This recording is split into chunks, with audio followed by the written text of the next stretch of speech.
Blackstar Network is here. Holding no punches. I'm real revolutionary right now. Black power. Support this man, Black Media. He makes sure that our stories are told. Thank you for being the voice of Black America, Roland. Stay black. I love y'all. All momentum we have now, we have to keep this going. The video looks phenomenal. See, this difference between Blackstar Network and black-owned media and something like CNN. You can't be black-owned media and be scared. It's time to be smart. Bring your eyeballs home. You dig?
February 10th, 2026, coming up on Roland Martin Unfiltered, streaming live on the Blackstar Network.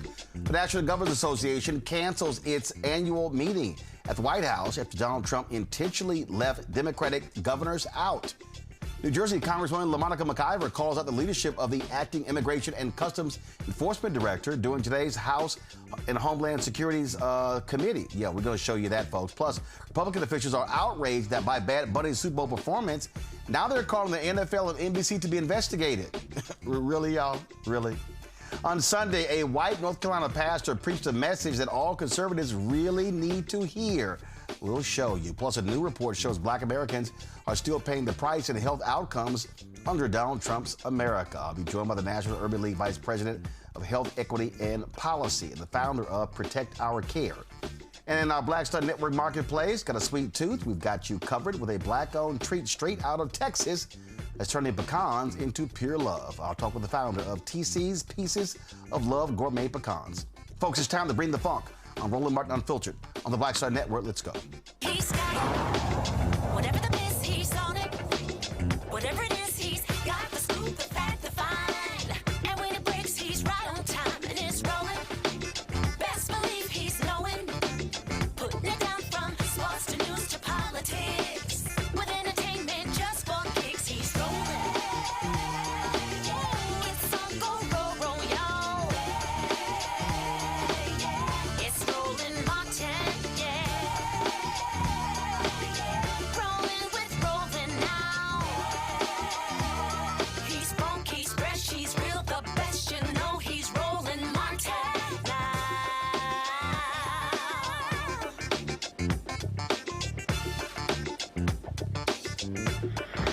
Martin.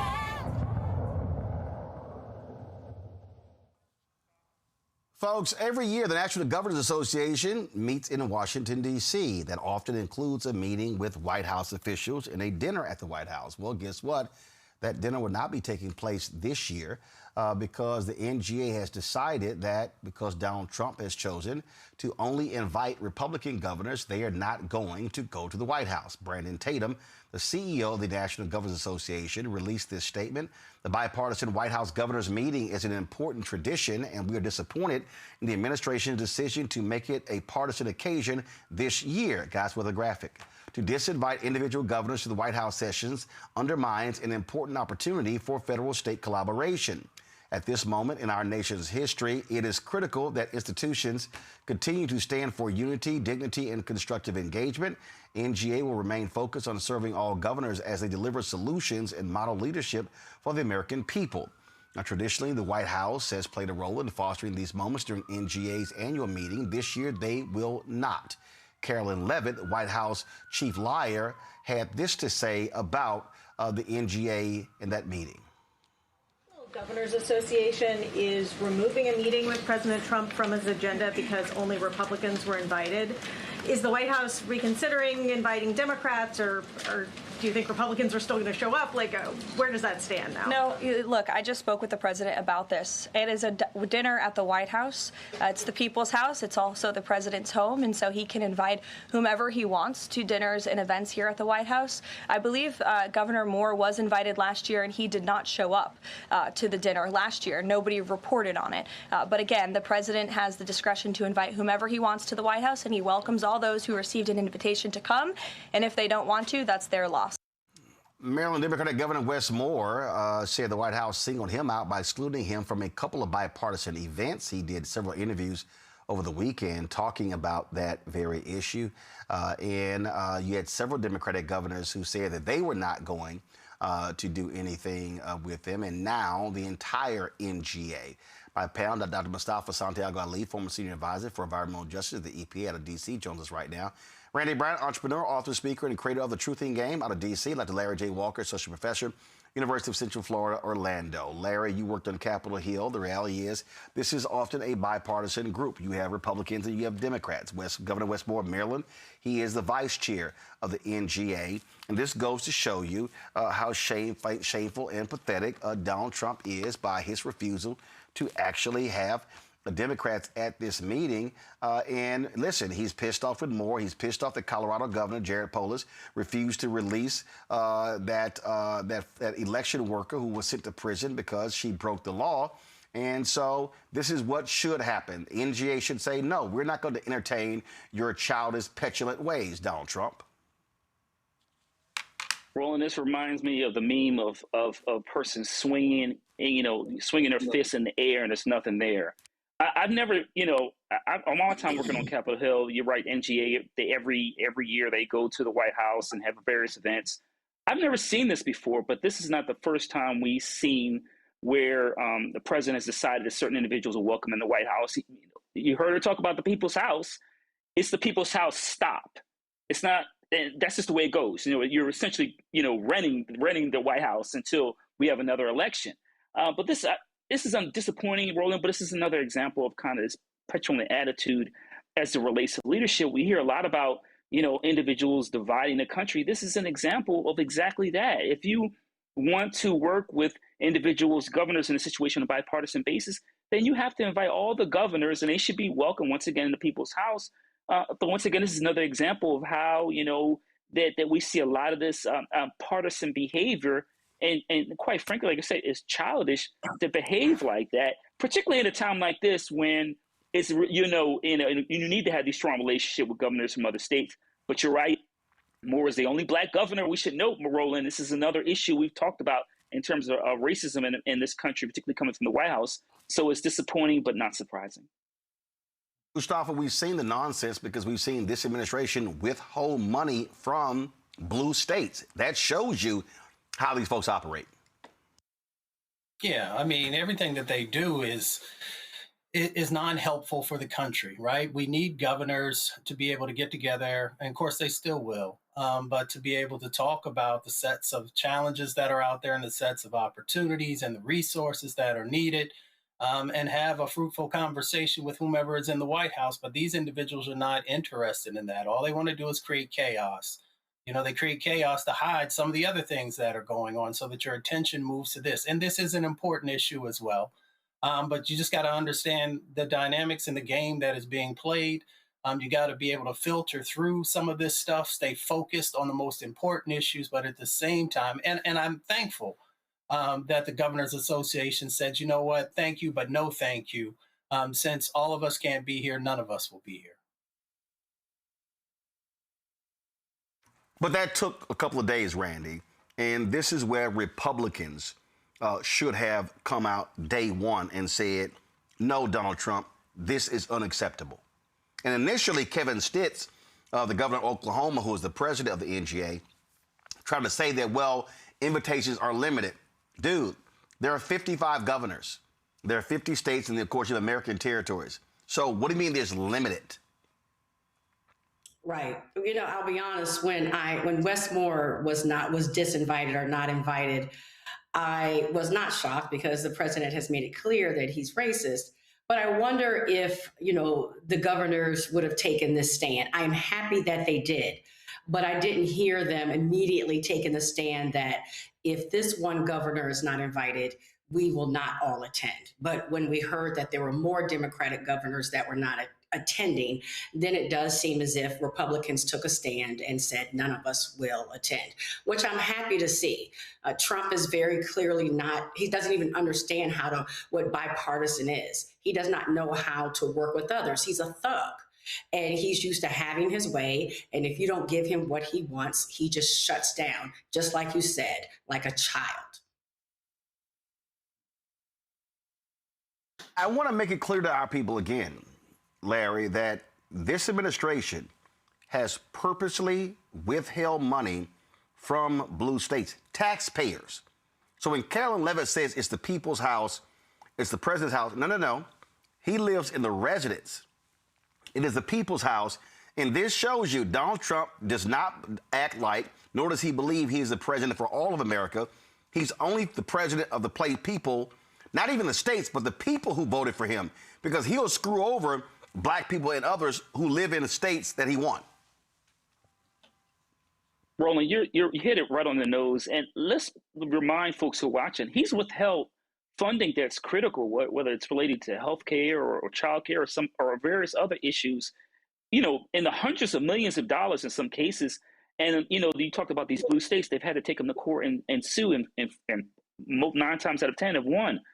But this is another example of, not playing nice with the individuals who have differing political views. And listen, we pay into the tax system. And so we expect to get those tax dollars back.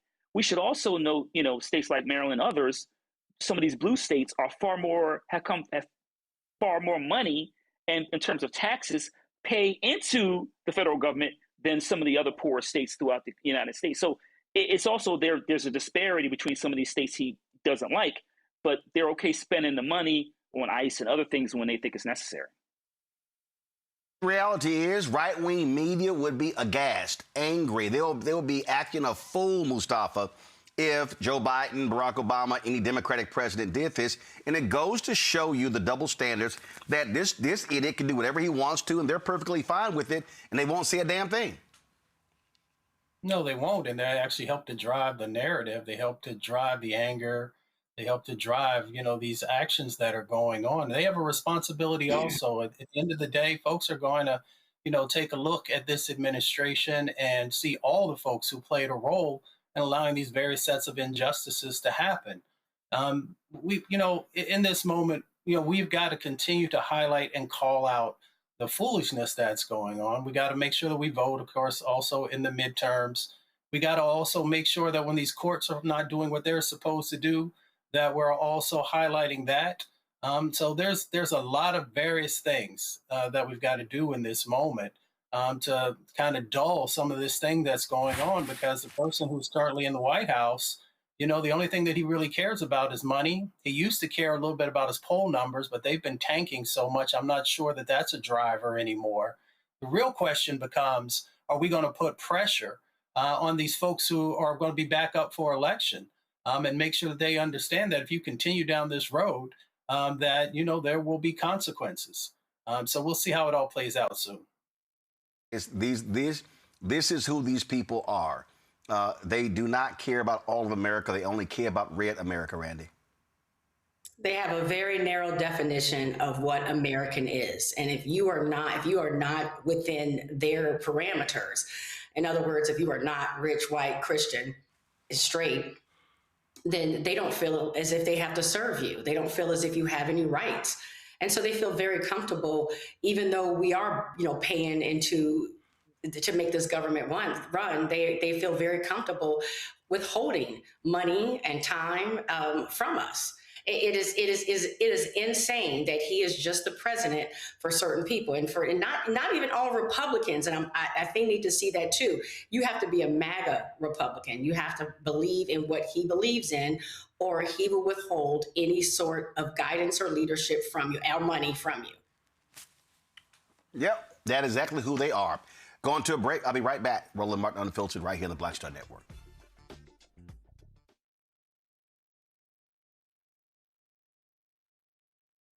My brothers and my sisters, this is Bishop William J. Barber II, and I'm coming to you with an urgent call from repairers of the breach and all of our partners. From Wednesday, February the 11th to Saturday, February the 14th, it's time to love forward together. We are mobilizing from Wilson to Raleigh. This is a call to all who love voting rights, love justice and truth, who believe in health care for all, living wages, labor rights, and caring for every person in our communities, who believe in life and not shooting people down in the street.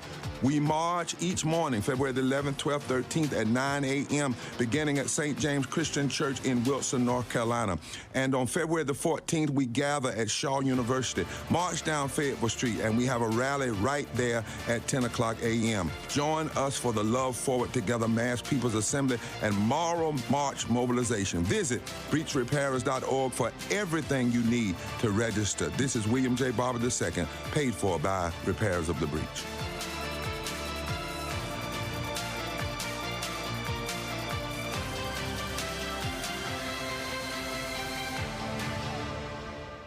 With medicine and science under attack, I want to keep you and your family informed and healthy. I'm Dr. Ebony Hilton, and I knew at the age of 8 that I wanted to be a doctor. So I studied hard and became the first African-American female anesthesiologist hired at the Medical University of South Carolina since its opening in 1824. And I always say I was made into a doctor, but I was born to be a mom. And as a new mom, wife, sister, daughter, and friend, I understand how frightening a medical crisis can be. I care for individuals on some of the worst days of their lives, and it's my mission to provide you with a safe space to gain clarity on issues affecting your mind, body, and soul. I recognize that there are health disparities, particularly as it pertains to race, and I want to help bridge the gap between you and your healthcare providers. Join me every Thursday for Second Opinion on the Blackstar Network, where each week I'll invite experts from various medical fields to share the latest health news. We'll discuss topics such as the vaccine debate, mental and sexual health, medical bias, infertility, menopause, andropause, nutrition, and aging. Together with my medical colleagues, we aim to provide you with a second opinion. Don't miss it, Thursdays only on the Blackstar Network.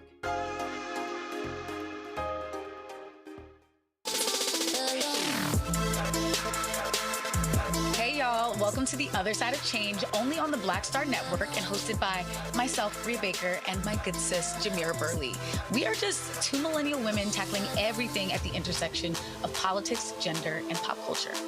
And we don't just settle for commentary. This is about solution-driven dialogue to get us to the world as it could be and not just as it is. Watch us on the Blackstar Network, so tune in to The Other Side of Change.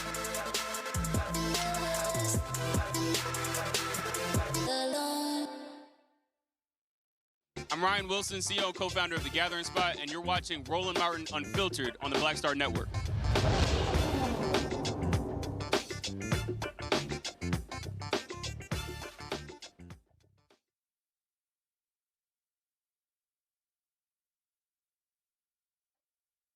Got a little heated, y'all, today during the House Homeland Security Committee hearing.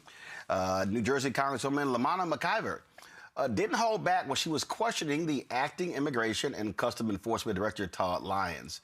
Mclver jammed him up on several different issues. Watch. As the senior official lead in ICE enforcement, much of today's scrutiny falls on you, and it should. We have seen repeatedly that Republicans, Trump administration, its DHS, and your agency will do absolutely anything to avoid answering for your actions. When I showed up to inspect Delaney Hall, a private prison that you contract with, ICE tried not to give us an oversight tour. Then, instead of taking accountability for ICE's attempts to keep us from seeing this facility's conditions to know if people's basic rights were being upheld, this administration is doing all they can to try to put me in prison for 17 years. When ICE shot and killed Renee Good, Kristi Noem called her a domestic terrorist. When Alex Preddy, you all tried to tell us he was threatening officers with a gun, but all we saw was a phone. This administration's clear lies fell apart, not because someone had a come to Jesus moment, but because we saw these murders from every angle. You are only here because public outrage has become so unavoidable. You are here, Mr. Lyons, because white people are getting shot in the face and chest when the cameras are rolling. Because now my Republican colleagues care about optics, but when Keith Porter Jr., a Black American citizen, a son, a father, and a man loved by many was killed by an off-duty ICE agent on New Year's Eve, there were no hearings. So this is for him today. In my district, Jean Wilson Brutus, a Haitian immigrant, a beloved family man, died within 24 hours of being in ICE custody. He is just one of more than 30 people who have died in ICE custody last year. This is for all of them. Every human being your rogue, out-of-control agency has hurt, hunted down, imprisoned, killed, and continue to hold hostage even after they have agreed to be deported. We know this administration doesn't care about protecting people or sparing lives. We all see so plainly what you are doing, what you have been doing to Black and brown folks, immigrants, people silenced in the shadows, now in broad daylight to people peacefully rejecting your cruel agenda in the streets, which is their right to do. This is the despicable but predictable result of an agency that laughs at oversight, receives billions to deploy lethal force on our neighborhoods, and seems to believe that they are above the law and should be without accountability. This administration believes it can act first, explain later, or hell, never explain at all, as we see here today. You all seem to think you are the highest power who decides which people deserve dignity, protection, due process, but you are wrong. We are here for answers. We are here for accountability, and we are here because people are dying. Let me repeat that. People are dying, and you don't seem to care. So, Mr. Lyons, I've heard my colleagues ask many questions over and over again, and you cannot answer them. So let me ask you some questions that you may be able to answer. Mr. Lyons, do you consider yourself a religious man? Yes, ma'am. Oh, yes. Okay, well, how do you think Judgment Day will work for you with so much blood on your hands? I'm not going to entertain that question. Oh, okay, of course not. Do you think you're going to hell, Mr. Lyons? I'm not going to entertain. Of course not. How many government The gentlelady will agencies- suspend. The How many- gentlelady will suspend. Chairman? A gentlelady will suspend. As I said, the issues we're debating here are important to ones that members feel deeply about. Thank you, While Chairman. vigorous disagreement is part of the legislative process, members are reminded that we must adhere to established standards of decorum and debate. The witnesses are here voluntarily, and I will continue to remind members that while oversight is important, aggressively attacking those witnesses personally is inappropriate and not in keeping with the traditions of our committee. Mr. Chairman, I'm just asking a question. You guys are always talking about religion here in the Bible. I mean, it's okay for me to ask a question, right? But let me continue on. I got your note. All right, the gentlelady may resume. Thank you so much. Let me get back to my question, Mr. Chairman. Thank you. I appreciate you. How many government agencies, Mr. Lyons, are you aware of that routinely kill American citizens and still get funding? Ma'am, I'm not going to entertain that. Of course you're not. Exactly. Once again, questions that you cannot answer. And that is exactly why, Mr. Chairman, and to this committee, to my colleagues, and to my colleagues across the aisle, this is exactly why we should not be funding this agency. The people are watching you. They are watching you. And this is why we need to abolish ICE. With that, I yield back. Thank you kindly.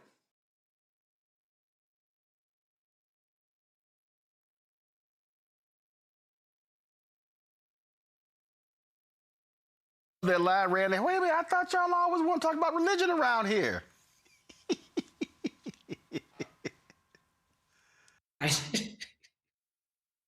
When she went off about, when she said, you all are always talking about religion, you're always talking about God.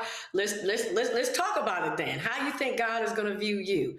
Let's talk about Judgment Day, because that is, they always want to act as if they're these Christians and they're so kind, but she laid it plain. You are killing people and you are targeting Black and brown people. You have blood on your hands. So you, who claims that he's such a big Christian, how do you think that God is going to judge you? She brought it right back to where they always start. I thought it was great. Bravo. I was just sitting here, and I'm not going to answer that. I'm not going to answer that. And again, she was one of the folks who they arrested outside, and they are still trying to pursue putting her in prison, Mustafa. Yeah, well, in a religious context, what is it? Romans 6:7, the wages of sin is death.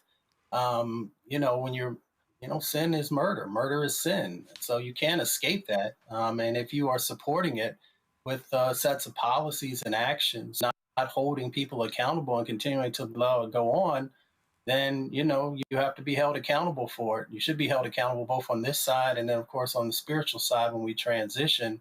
They're going after anyone who continues to, push back and to highlight things. And unfortunately, we've got these congresspersons who are willing to step out there and folks continue to just try and knock them down to silence their voices. And that's why we have to support folks when they're willing to stand up for us. And if we don't do that, then people are going to be less likely to continue to raise the important issues and to push back. Larry? He better watch his back. You know, that that reminded me of Whoopi Goldberg from the original Color Purple when she pointed at Danny Glover and basically, said he was, put a hex on him, And listen, until anytime you do right by me. right. That's exactly it. So he better watch his back. That's all I have to say. Listen, when black folks, particularly black women, get biblical on you, you got something on your hands. But she highlighted some really important points, and the hypocrisy. You hear a lot about Christianity and God and the Ten Commandments, but that has to be reflected in policies and actions. And you don't see that from the administration. You don't see that from the Department of Homeland Security or ICE. Obviously, we've seen the numerous incidents of not only U.S. citizens being killed, being harassed, etc. So you have to do better. And until you do better, right, Roland, in terms of, think about Whoopi Goldberg from the movie, then, he should be careful walking around. Yeah, I mean, listen, get your little self together. Like I said, they still are trying to go after McIver in the DOJ, so we'll see what happens with that. All right, let's deal with these old crazy-ass people. Conservative leaders, including some white supremacists in Congress like Tennessee's Andy Ogles, they are still mad and upset and highly bothered because of Bad Bunny's Super Bowl performance. Now, Ogles has written a letter to the Energy and Commerce Committee demanding a congressional investigation into the NFL and NBC. Ogles posted this on social media. He said the Apple Music Super Bowl LX halftime show was pure smut, brazenly aired on national television for every American family to witness. Children were forced to endure explicit displays of gay sexual acts, women gyrating provocatively, and Bad Bunny shamelessly grabbing his crotch while dry humping the air. And if that weren't outrageous enough, the performance's lyrics openly glorified sodomy and countless other unspeakable depravities. These flagrant, indecent acts are illegal to be displayed on public airwaves. That is why I'm requesting that the Energy and Commerce Committee launch a formal congressional inquiry into the National Football League and NBC immediately for their prior knowledge, deliberate approval, and facilitation of this indecent broadcast. American culture will not be mocked or corrupted without consequence. Y'all, he literally wrote that. Florida Congressman Randy Fine, total nutcase, posted this on social media. You can't say the F word on live TV. Bad Bunny's disgusting halftime show was illegal. Had he said these lyrics and all of the other disgusting and pornographic filth in English on live TV, the broadcast would have been pulled down and the fines would have been enormous. Puerto Ricans are Americans and we all live by the same rules. We are sending Brendan Carr a letter calling for dramatic action, including fines and broadcast license reviews against the NFL, NBC, and Bad Bunny. Lock them up.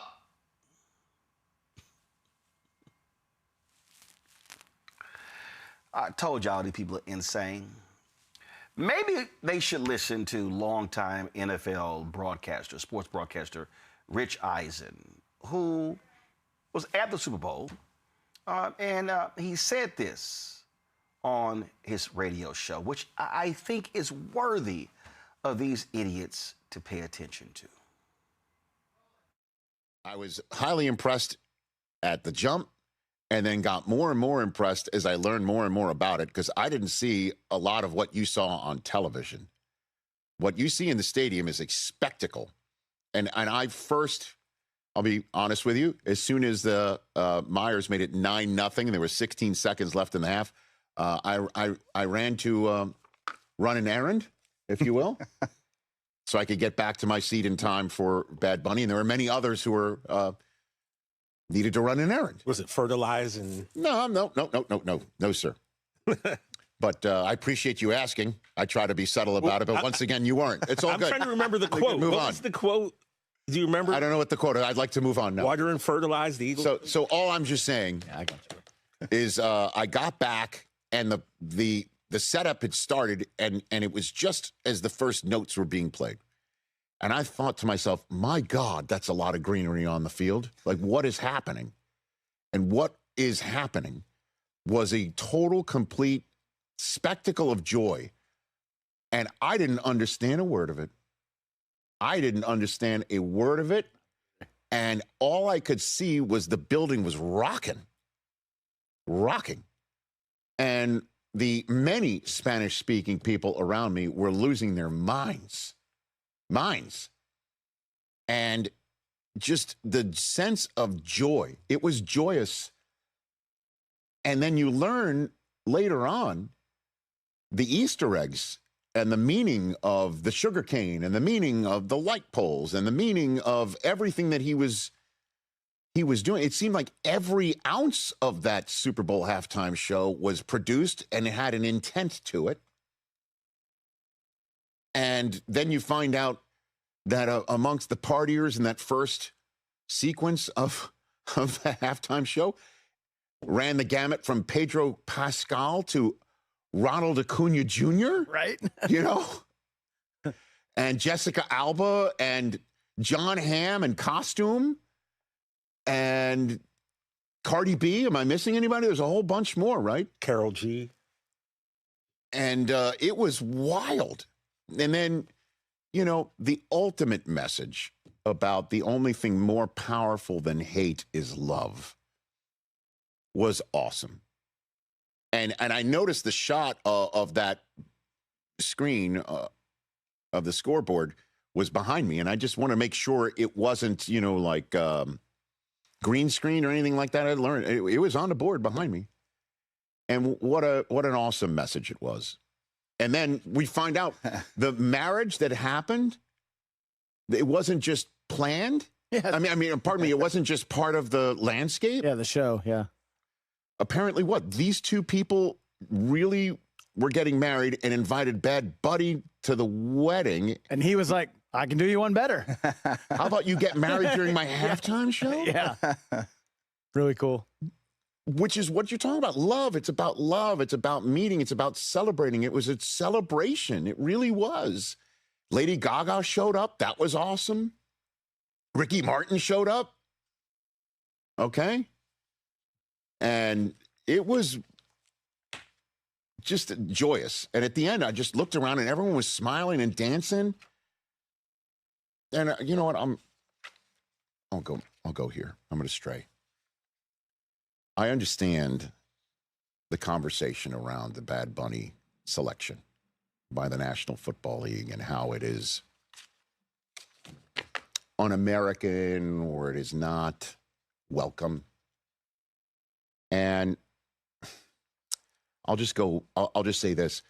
I sat next to Stuart Scott for 7 years when all he heard was from some people saying what you are doing and how you are doing it is wrong, and I don't like it, and it's because they sensed it wasn't for them, that Stewart wasn't talking to them.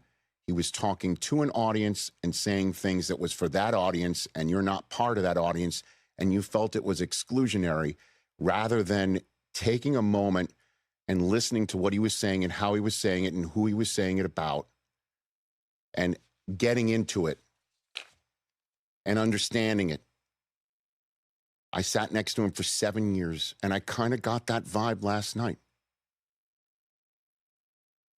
He's not being exclusionary. He's trying to be inclusionary about what he's about and what his upbringing is and how it is uniquely American as well. And all I'm going to say is this on this front is that if you feel that your way of life and your value system and your upbringing is under attack, and you want your way of life and your upbringing to rule the day, the only way for you to feel respect for your way of life and your upbringing is to have mutual respect for someone else's and have a curiosity about it. and an interest in it, to know that collectively we can all do it together. That's the message I got last night sitting in that stadium. And it's unfortunate if somebody didn't see it or sense it because they tuned it out before.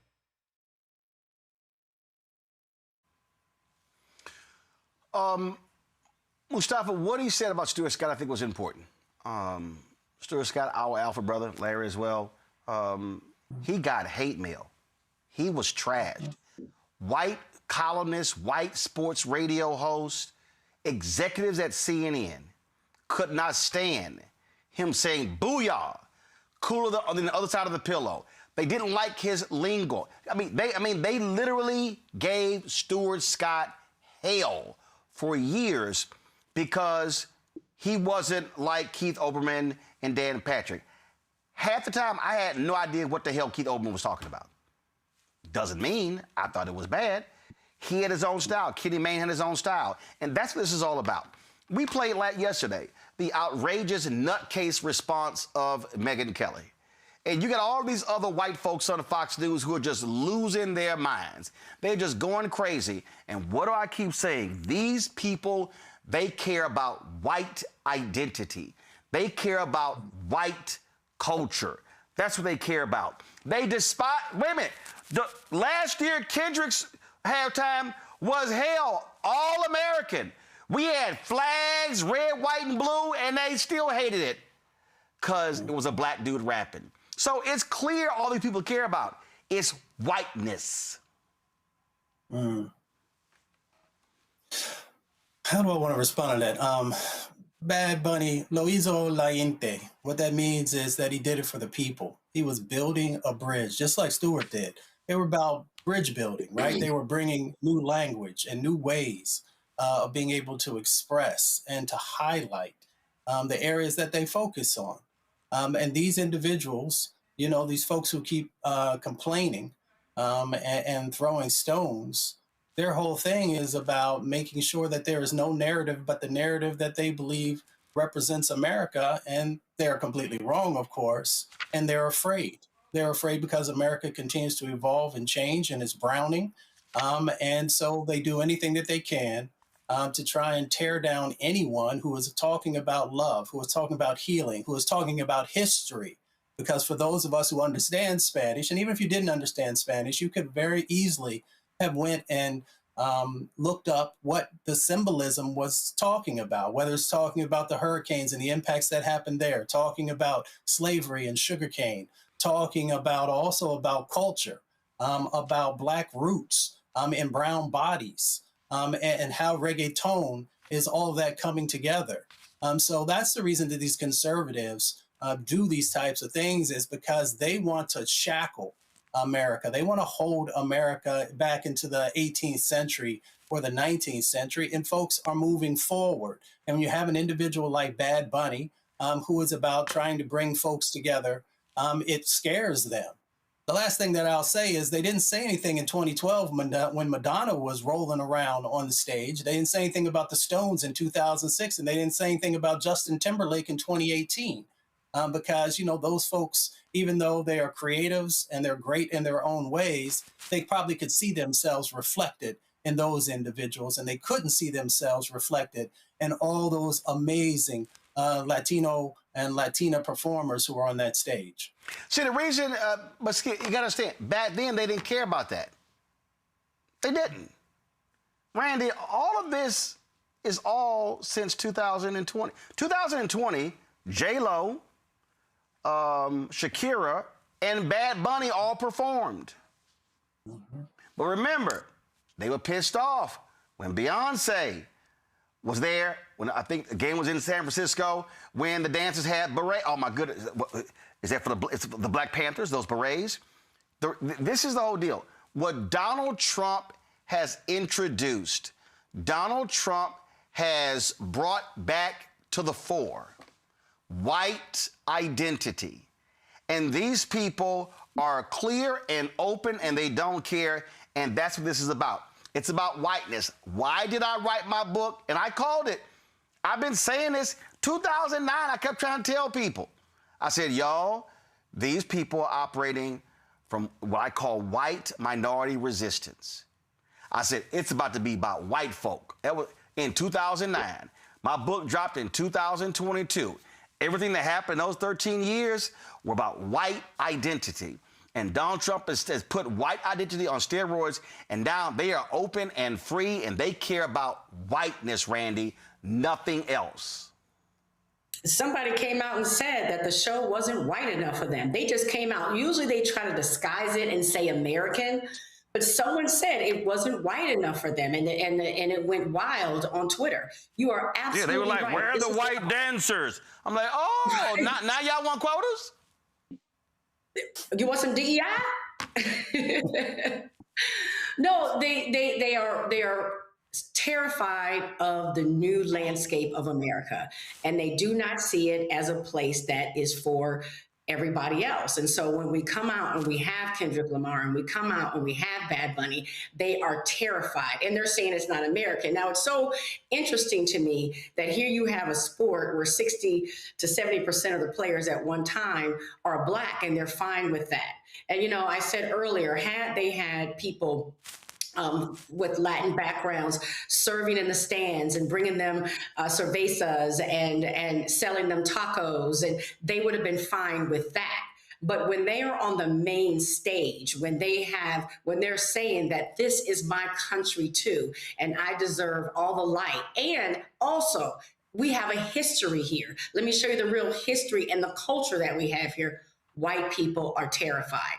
I think what we're seeing now is how insecure of a people that many of them are, and that we make them feel absolutely inadequate, because people don't act like this unless they're terrified. And they recognize that this is the end of what they consider America, of what they see as the good old days, because the demographics are changing and people's attitudes are changing. So yeah, they are terrified, and they are worried that their whiteness, or what they consider to be American, is being fully diluted or polluted in their minds, right now. And I love to see it. The angrier they are, the more tickled I am.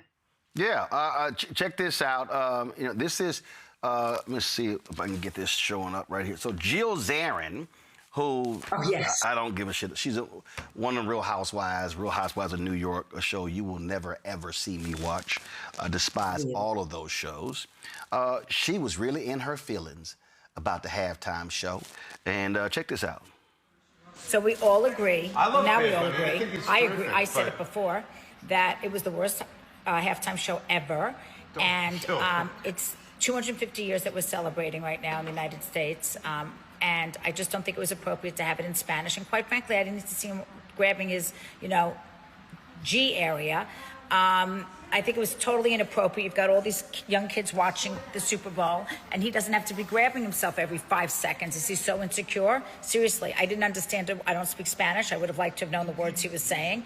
To me, it looked like a political statement, because there were literally no white people in the entire thing. I think it was a political statement, and I'm not taking a side one way or the other. I just do. I think it was an ICE thing. And I just think that the NFL sold out, and it's very sad, because this was 75 years, and, shame. Shame. And Lady Gaga got a facelift. I didn't recognize her. I literally had to Google her face to see who it was, because we all couldn't agree who it was. So that was kind of fun in the middle of halftime. At least it gave me something to do, because it was so hard to watch. Well, she got a lot of time on her hands now, y'all, because E-Network has fired her ass from the, are they supposed to do this Real Housewives reunion? Well, her ass got fired, Larry. See, F-A-F-O. Got there talking all that shit. And then it kind of like, okay, so she got lots of time on her hands now, Larry. Yeah, she could just spend time kicking rocks now, because that's all she'll be able to do now that she's not going to be on this show, reunion show. Roland, I'm reminded in terms of the responses to, Bad Bunny and a lot of other stuff we've seen rooted in anti-Blackness over the last year plus. It reminds me of the Public Enemy album cover fear of a black planet, because whether people want to acknowledge it or not, and we certainly saw, yes, we saw it with the Super Bowl, is that Puerto Rican culture is shaped by its African roots. So I love the symbolism when opening up with the showing the sugarcane and some people working in the fields, because we have to talk about those who formerly enslaved individuals, our ancestors, wherever they were dropped off at, and the connection to colonialism and what it means to be Puerto Rican and also from racial ethnic backgrounds in America today. Right. So there's a lot of symbolism, and these, all these halftime shows have symbolism throughout the years. This is not any different. It is the political moment that makes this different. And you're right. People are losing their minds. If it was, John Mellencamp or something like that, or whoever you want to think about who's, some individuals might consider to be a true American, then those individuals, that we've highlighted this evening wouldn't have a problem with that. But once again, this is part of white fragility. In research, we talk about white fragility and these things not rooted and centered within whiteness. And when you see that, we see what we've dealt with over the last year plus in terms of the overall response. And this is why we are where we are politically. John Mellencamp has come out and said he actually loved it. So they no longer. Well, let's come up with somebody. Let's come up with somebody else besides John Mellencamp. My point is they always use him because of his song "Small Town," and but the thing is they actually hate it if you're white and you don't agree with their, frankly, fundamentalist white Christian nationalism. And all you got to do is to see the freak out at Fox News. Here's that idiot Greg Gutfield. Listen to this. It seems like kind of a big deal considering that twice as many Puerto Ricans are in the United States as in Puerto Rico. So if the culture is so amazing, why are you coming here? And this here, take y'all ass back to Europe. Right. Since y'all love Europe so much, take your ass back. I mean, this just goes to show you how crazy these people are. And so now what they're trying to do is, and here's another. This is Representative Mark Alford on that Real America's Voice right-wing network. Again, what they're trying to do is they want to use the government, the FCC, in order to attack what took place. Listen to this idiot. The lyrics, from what we have seen from Bad Bunny, are very disturbing. And if it holds true that I don't speak fluent Spanish, okay? I know how to ask where the bathroom is, but these lyrics, if it is true what was said on national television, we have a lot of questions for the entities that broadcast this. And we'll be talking with Brendan Carr from the SEC about this. But this could be much worse than the Janet Jackson wardrobe malfunction. Let's put it that way. But at least that was a malfunction. I mean, this was apparently intentional. This was intentional, yes. Yeah, and they could not have said this were it in English. So just the fact that we're at a place in our country where we had a fully not wonk. No, but it's amazing. So y'all got time to investigate Bad Bunny, but y'all ain't got time to talk about them healthcare subsidies? I mean, that's the part right there, Roland. You raised the most important part. You've got a committee on Capitol Hill that has the ability to actually help address so many issues that are going on across our country. Energy issues, right? So energy is one of their issues. And we know that the prices for electricity are becoming outrageous, but they don't do anything in that space. They also have some responsibility for healthcare, but yet they're allowing those to become astronomical as well. So my thing is, why don't you do your damn job and focus on the things that could actually help folks across this country and stop, worrying about these mythical things that you continue to try and blow up that have no relevancy whatsoever to everyday people's lives. And if you're not going to do that, then I don't even know why you're up there. Well, it's because of one thing. They need the culture wars in order to win. All this is about is very simple. Anyone y'all can jump in. This is about November. They need something to gin up white people. Donald Trump's approval ratings, they're in the toilet. And they need to be able to get white folks fired up. I see this playbook as clear as day. Roland, they've used that same playbook for years, and guess what? It's worked. Yeah. That's why they keep going back to it. It's like in sports, if you keep running a pick and roll, they can't stop it. Guess what? We'll run a pick and roll for 4 quarters until you do. So yeah, you're right. This is the same playbook. I've seen it. Mustafa has seen it. We worked on Capitol Hill. It has not changed. Anytime they can get, white people in America feel like your culture is at risk, or they're coming for you, they're coming for your jobs, they're coming for your daughters. It makes it very easy to get these folks motivated instead of focusing like healthcare costs, groceries, and all the other challenges we're dealing with, our international issues, all the other issues we should be focused on as Americans. So once again, Roland, this playbook has worked over and over again for generations. Randy, pure and simple, it is about race. They need white people to just be angry. Need them. Look at Randy Fine. Today will be a great day to round up and deport illegals, especially those who like Bad Bunny's filth. All of them, no exceptions. Guys, what are you doing? Come on. Can you show? Come on. Come on. Go to the iPad. Thank you very much. This is what he tweeted. Yeah, all of a sudden, they're so mad. Let's round up everybody. They are so angry that, again, it is whiteness on display, Randy. It's just pure whiteness.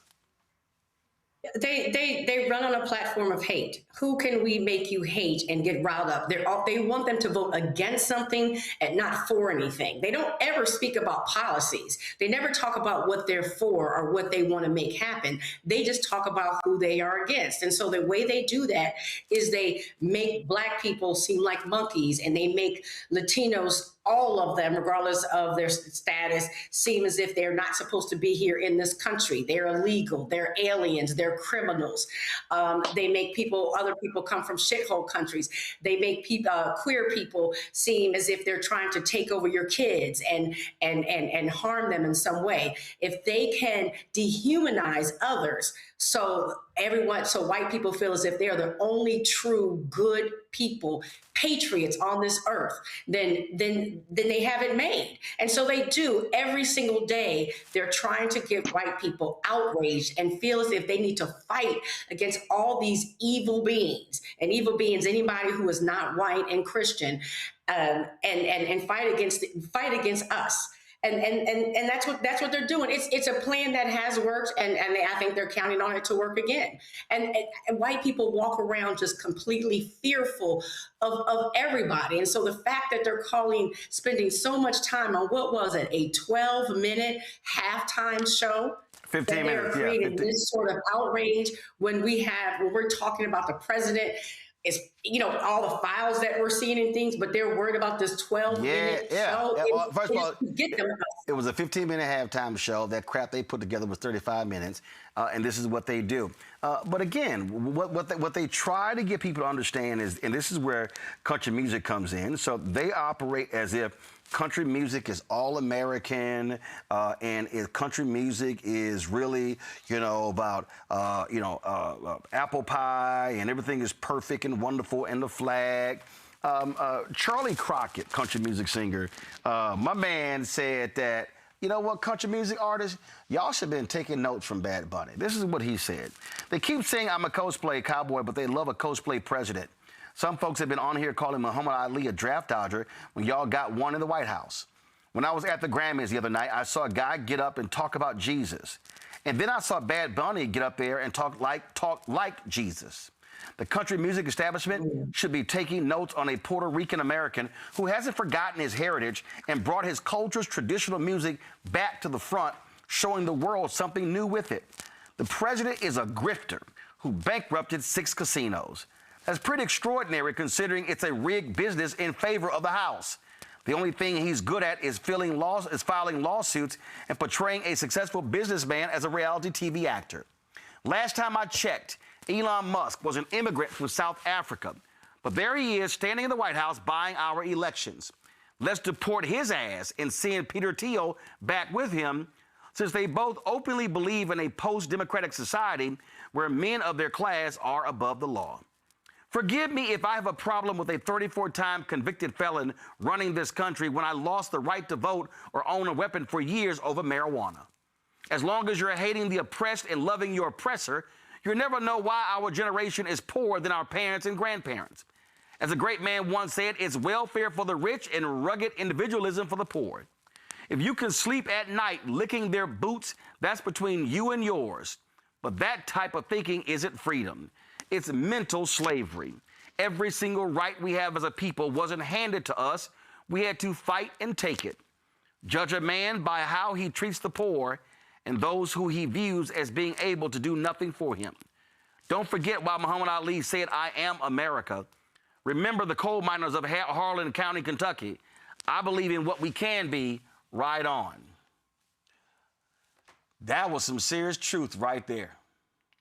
Mm-hmm. That was some truth. Yeah, you know. Go ahead, Larry. Yeah. No, I was going to say, it's good. Every once in a while, we get a little glimmer from folks. Obviously, mostly folks that look like us who speak truth to power, as Mustafa likes to say. But we need to hear more of that. But he called them out, and everything he made a great points. People are focused on some of the things that have nothing to do with your everyday life in terms of, whether you have enough gas in your car to get to work. Are your children safe at school? Or they have to worry about a mass shooting and all these other complicated issues that the House or the Senate is not really dealing with.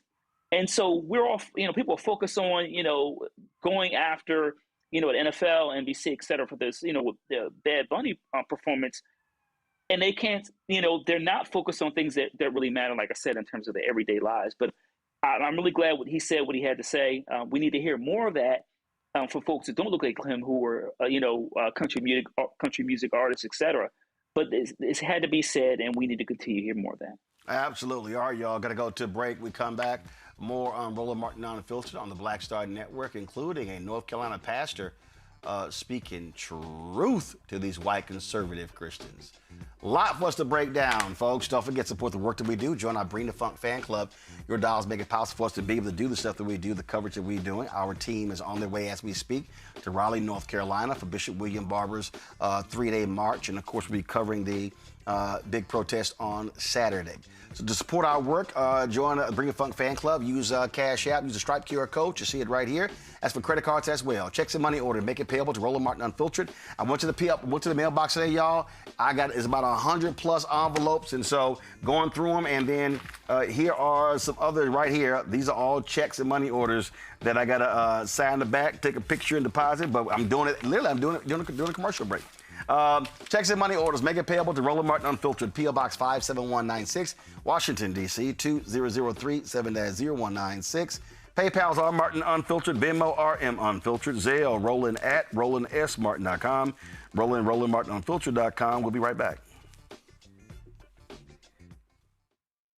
I'm Brittany Noble, Midwest-born, HBCU educated with experience in newsrooms across the country. Well, I've teamed up with Roland Martin to bring to you The Breakdown. This isn't just news. It's our stories, our voice, our community.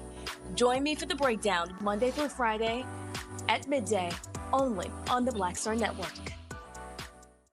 With medicine and science under attack, I want to keep you and your family informed and healthy. I'm Dr. Ebony Hilton, and I knew at the age of 8 that I wanted to be a doctor. So I studied hard and became the first African-American female anesthesiologist hired at the Medical University of South Carolina since its opening in 1824. And I always say I was made into a doctor, but I was born to be a mom. And as a new mom, wife, sister, daughter, and friend, I understand how frightening a medical crisis can be. I care for individuals on some of the worst days of their lives, and it's my mission to provide you with a safe space to gain clarity on issues affecting your mind, body, and soul.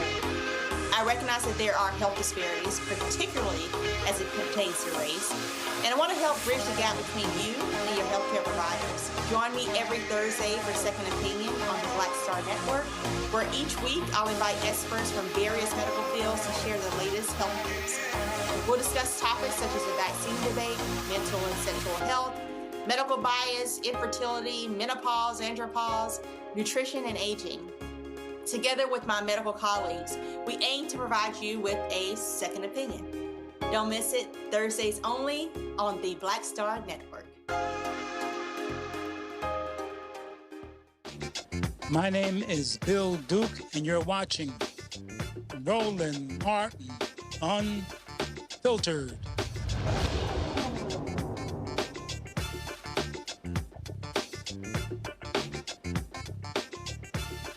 A new report released today details how Donald Trump and Republican policies are actively worsening health outcomes for black folks. The report, Protect Our Care, by the National Association for the Advancement of Colored People, the National, first of all, there's several groups, the National Council of Negro Women and the National Urban League, confirms the widening long-standing disparities in access to care and affordability. The report's findings: black Americans remain 1.5 times more likely to be uninsured than white folks. Black women are nearly 3 times more likely to die from a pregnancy-related cause than white women. Black Americans are 2.5 more times likely to be hospitalized for complications of diabetes.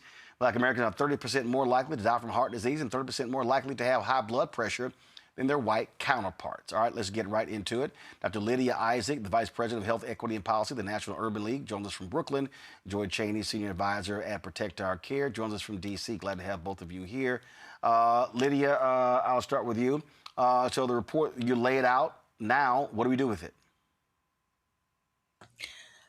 So I think one of the things we have to do is fight for what is impacting these disparities, right? Making sure that we fight for the policies that support our communities, which is talking about this, big ugly bill or big bad bill, whatever you want to call it. It's not a beautiful bill, H.R. 1, that is cutting services, health services, to the communities that we care about, to Black communities, Medicaid, ACA subsidies, SNAP, all these other things that are going to be cut after the midterms that impact the communities that we serve. And so understanding what the impact of those cuts are going to be on people's health, fighting, showing the impact, calling your senators and your representatives and saying that this is not going to work for our communities. So that's what we do, is showing people the impact of policy. Is not this esoteric thing that just happens. It's something that actually impacts people's daily lives. And your other segment you're talking about, we're not talking about the cost of food for people, where they're going to live, how they're going to get health insurance. When people are sick and don't have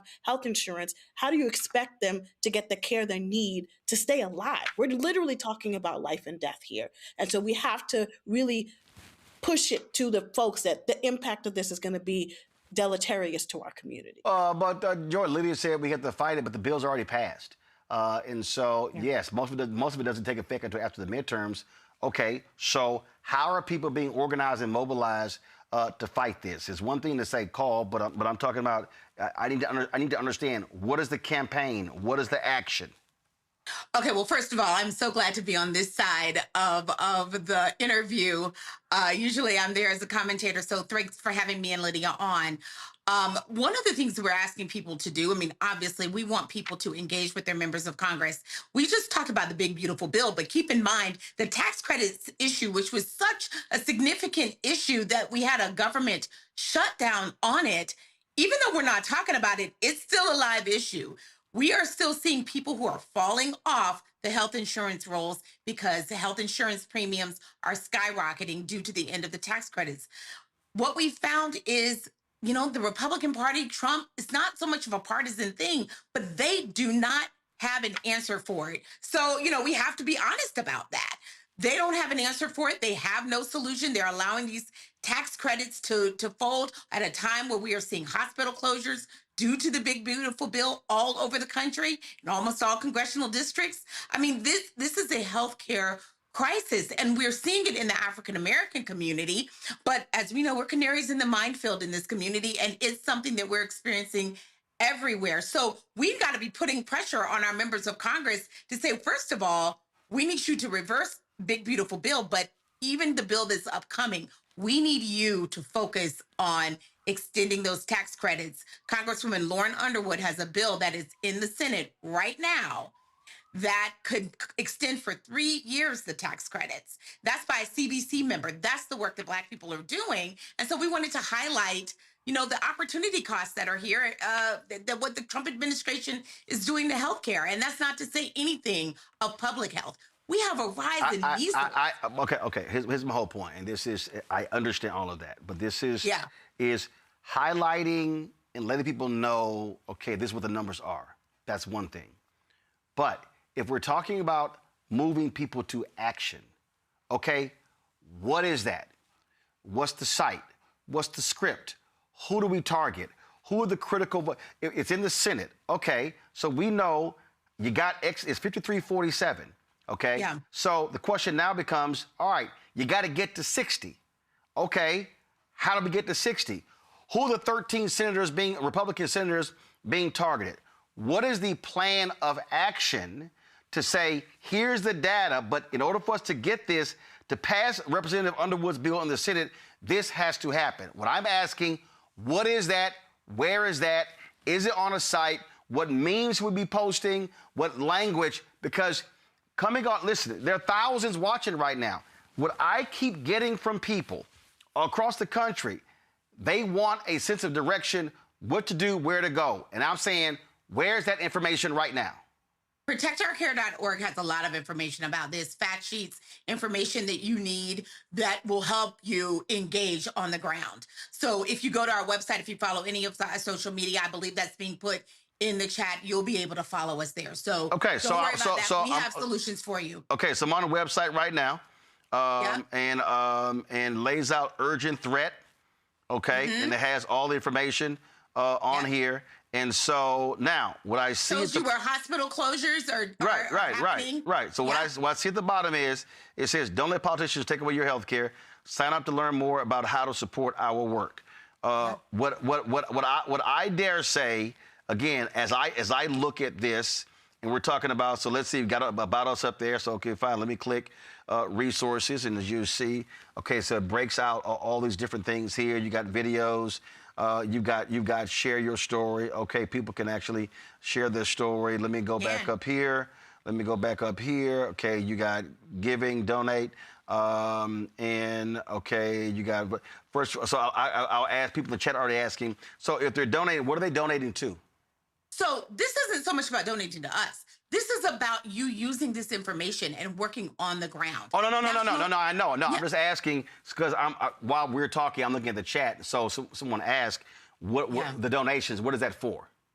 So we're not here asking for donations for ourselves. This is about giving you information about what's going on in our healthcare system. That's our job, right? That's our educational job. That's our C4 job, right? That's what we're doing. We're giving you the information you need, and the National Urban League are giving you the information you need, NAACP and NCNW as well, to make sure you understand what's happening. And let me just add, when you talk about the rollbacks on diversity, equity, and inclusion that this administration has been doing, that just doesn't impact workforce. It impacts research. So we're talking about decades down the line, research and data that is being lost for the Black community that we will have to then somehow try to make up for, but that will end up in us not having the resources we need in order to combat the diseases that are impacting our community and all Americans. And so that's, that information is really critical. So we'll hope you look at our report to get that, but then also to put it in action,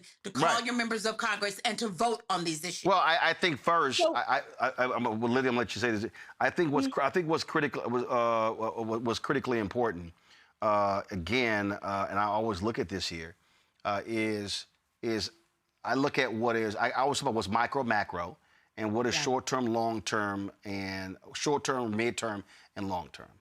So I dare say of what y'all laid out, what is short-term is putting pressure on the Senate to move that Lauren Underwood bill, which means if you've got 47, so y'all would know this, I would assume all 47 Democratic United States senators are on board with that. Yes, which needs 60. That means that we need to get to 60. So that's right. The question is, and this is how it was helpful for me when I'm speaking to the audience of social media, who are the 13 senators that are being targeted to get to 60? So we have, so that's not, there are 13 senators, but really it's all of the Republican caucus. No. Here's my whole point. Here's my whole point. You got to get to 60. It's the Senate Majority Leader getting Senator Thune to make his caucus put this as a priority is what we really need. And then the chips, other members will follow suit. Doing that is critically important. And of course, getting the president putting pressure, making sure. The reason we even got to the position where we were making some deals and you had Republicans join Lauren Underwood in the House was because people all over the country, including through Protect Our Care events on the ground and National Urban League and NAACP and NCNW, were putting pressure on them to say this is an important issue to us. Yeah, they were Lydia. putting pressure on Republicans in swing districts who are afraid of their job. That's what I'm saying, but that was a targeted effort. Lydia, you want to make a point? Go ahead. I mean, we kind of beyond the point, but the point is that putting pressure on your elected official is actually what's swinging it. So if you know that you're in a state in which your elected official doesn't normally vote or has not voted or has voted against this, that's the person you put pressure on and say, this is impacting my life. One of the things that we hear that elected officials are saying is like, oh, we're not hearing the stories. So tell them the stories and show them what it is how this is impacting. That's what's going to swing them to not only change their vote if they voted against it, but also encourage others, as Joy said, within the caucus to say, hey, this is really impacting my constituents. Right. I think from the question, it seems like, oh, well, what am I going to do? You got to put pressure on those people. Right. But this is what I'm saying. Lydia, you, Joy, myself, Randy, Larry, Mustafa. Listen, we live and operate in public policy every single day. Okay, we live and breathe this. I'm talking about we have to. Joe Manchin will always say we got to put it where the goats can get it.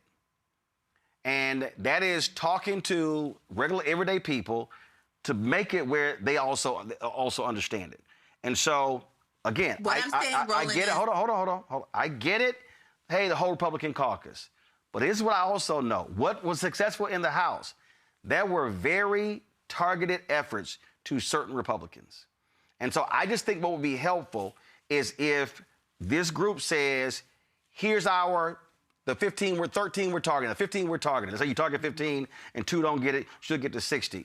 Now all of a sudden, we are marshaling forces. I would think Tom Tillis in North Carolina is one of those 13. He's not running for re-election. Right. Okay, I would think because of what I've heard from the farmers, Joni Ernst in Iowa, who's not running for re-election, is going to be one of those 13. But really laying out and say, this is we're targeting because, frankly, I'm not going to spend energy on somebody in Idaho, but if we can get people who can have their energy focused, in certain states, I think is important. Panelists have their questions right now. Mustafa, you first.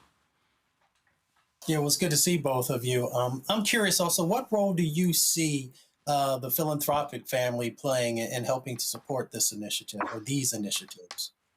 Well, I mean, I'm sure I speak for Lydia when I say there is simply not enough research and resources for those of us who are doing this work. Although, because the American people are very much focused on healthcare, and this issue polls very well. It is a kitchen table issue that Americans are dealing with day in and day out. There have been resources put here, but we always need more. The insurance companies, the other, for-profit industries within the pharmaceutical companies, they have a lot more resources than we do. So we have to make sure we are getting out there and we are making sure Democrats and Republicans know this is a critical issue for us and we need resources to do it. Mm-hmm. I think many. Randy, go ahead. Go ahead. I was going to say health foundations have said. Go ahead. Lydia, then Randy. Foundations are not going to get us out of this. Go ahead. Then Randy. As a DEI professional, I really want you to talk so people understand about how DEI being rolled back affects our health ultimately, because I know how we weren't even included when they did medical studies to know, how to treat us. So why do we have higher blood pressure and what are the best ways to combat it? But if you can say more about that, I think that would be really helpful. Randy, I think that's right. I mean, we talk about it in the report. We were already at a deficit, right? Even when Democrats were in power, and making sure that African Americans, Latinos, that other people were included in studies, right? And that there was deep research there, and that we had an investment in culturally competent personnel and care. So we already knew that, but we were getting better. A lot of research was put into it, a lot of resources put into it by the federal government aimed at closing health disparities, particularly in the African American community. All of that was ended within the first 100 days of the Trump administration. The rollbacks, who they fired, what research was restricted in NIH, closing the offices or repurposing the offices of minority health in all the agencies. That had a tremendous, not only immediate impact on African-American communities, but like I was saying before, when you look into the future and you look at the opportunity costs, it is tremendous. And we know that, as even as we're looking what's happening with vaccines and RFK's, disastrous record on there, we know that that will disproportionately impact our communities in seeding distrust, making vaccines harder to get.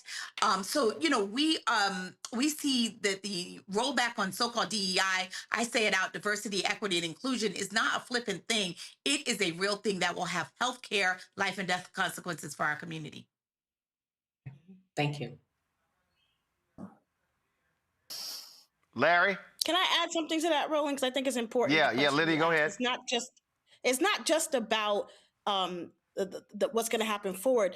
When you have researchers who are similar to the folks that they're trying to think about, they ask different questions, right? So what gets researched is also very different when you have people who have the lived experiences, who are part of those communities. And so we're going to lose a whole body of understanding and research and thoughts about what's happening in these communities, because those researchers will not have the support that they had. So it's not just about setting us back, it's about the questions. Because remember, science is science is not unbiased.